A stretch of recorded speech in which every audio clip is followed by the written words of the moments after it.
Hey guys, welcome to today's video on Hawaiian knife and gear. Today I wanted to do something a little bit different, and I wanted to show you what I think is probably the easiest tutorial you're gonna see on YouTube for the paracord snake knot. The reason I wanted to make this video, when I started looking online to find out how to actually tie this knot, I found a lot of videos that made it seem very complicated, and I just, after doing it for a little while, it dawned on me that it's just not a very difficult knot. It's pretty easy to tie, and it's only a couple of motions, so I wanted to try and make a video and explain it in a very simple manner for anybody that would like to see it. So my knife today that I'm going to be using, this is the TS114 by TwoSun Knives. It has this gigantic lanyard hole at the bottom and is just begging for a lanyard. So we're going to use this one today. What you're going to need is a place to secure your knife so it's standing like this. I happen to have this big giant C-clamp here, so piece of bicycle inner tube so it doesn't scratch up the knife. Just rest it in there like that, and the knife is kind of held in place. I don't even need to tighten it down because I'm going to end up picking it up and stuff here. But so I'll try and get this all in focus here.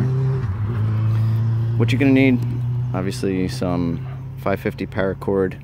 If you're trying to get, you know, roughly 3 or 4 inch lanyard, you're going to want about 2 feet of paracord. If you're only trying to make a lanyard 1.5 to 2 inches, maybe you only need 18 inches of paracord to do it. So I pulled off roughly 2 feet here.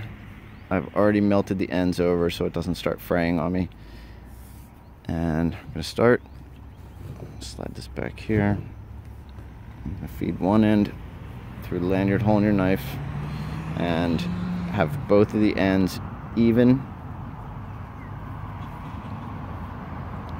So when you have your paracord laid out like this, first thing you're going to do is make a loop on the left side by taking the bottom here and putting it under. So you just have a loop like this, top coming over and then under. That's your first step. You're going to take the right side, you're going to feed it down through this loop. That's step 2. You're going to take it and go behind everything, and where you're shooting for is this outside hole. So after you go behind everything, you're going to come around over top of everything and out this hole on the side. And as you pull it, you want to be careful that the paracord is not twisted, and kind of gently work it up here towards the top until you have it pretty close to where you want it to be. I'd like to leave a little bit so it can move freely here, but once you get it cinched up towards the top, you're going to pull one side, pull on the other, and really start making it nice and tight, and that'll be your first knot. So you just keep repeating it. You're going to make a loop on this side, over itself, down through the middle, under everything, and then all the way over the top and out this side over here. Once you get it up pretty close to the last knot that you have tied, just kind of start working it here until it's pulled up nice and close to the first knot that you did. Kind of hold it with your hands here and pull both at the same time, and you can get it cinched up really tight next to the first knot, and that's what you're going to get. So just keep repeating that same motion on the same side. Make your overhand loop down through the middle, around the back, over everything, and out this far side. You'll keep stacking these up. The tighter you sit here and cinch these knots, and the more careful you are that it's not twisted, the nicer stack you're going to get here. You can do it and leave some space in between each of the knots. There's some different decorative stuff that you can do, but just to get a real basic stack like this, that's it. That's all there is to this knot. So overhand loop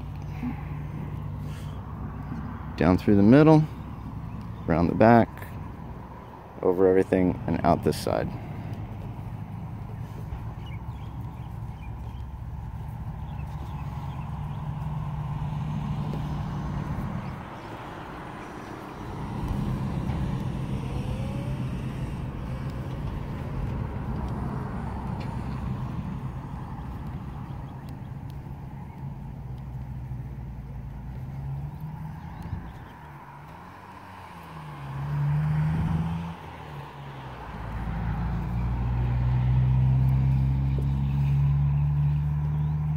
depending on how long you want your lanyard here.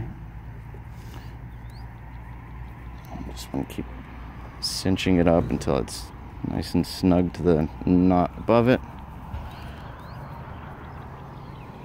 It actually gets a little bit easier when you start getting less line here on each side.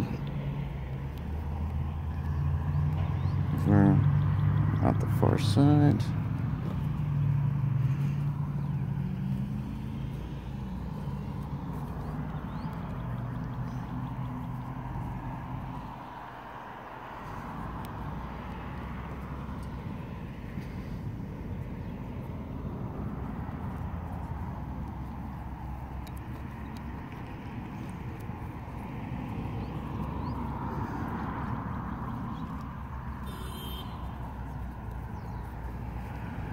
You can kind of make sure they're lined up here as you're stacking them, and you can really cinch down on it and pull them tight if you want to get a nice tight stack.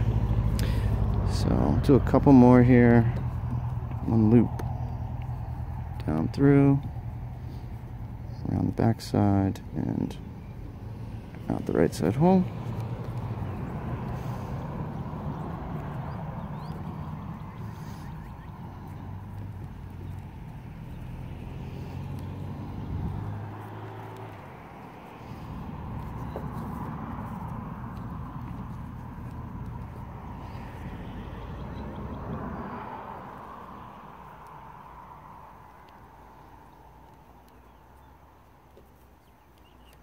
That's about gonna do it.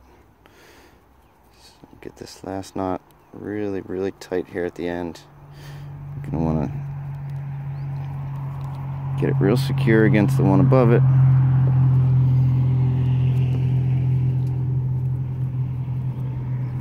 And then once you get everything stacked up like that,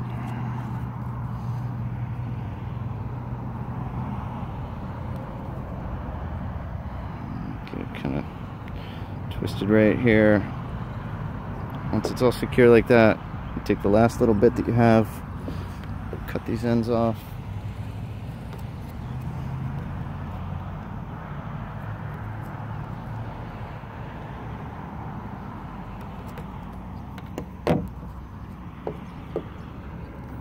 Cut it so you have maybe just 1/8 of an inch of the paracord sticking out.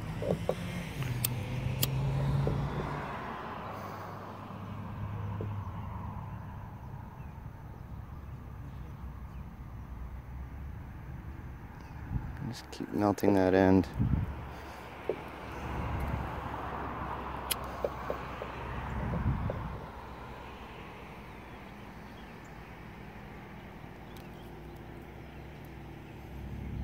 And that'll finish it off so it won't ever come undone.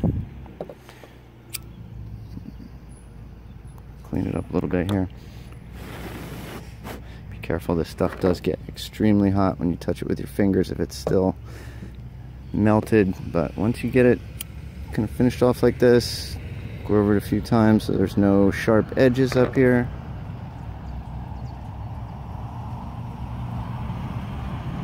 And that's it. And there you have a 550 paracord snake knot.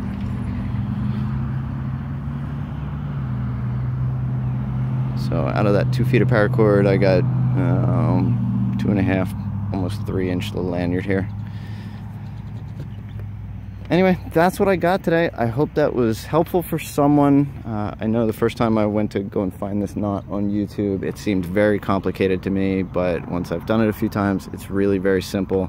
It's handy to have, especially, you know, on a small neck knife like this. It's nice to have something to hold on to. So I do like to put this lanyard on a lot of things. It makes it easy for me to pull it out of my pocket, and I find it to be pretty helpful thing. So anyway, I hope you enjoyed watching, and if you enjoyed my content, consider subscribing, and I hope to see you next time.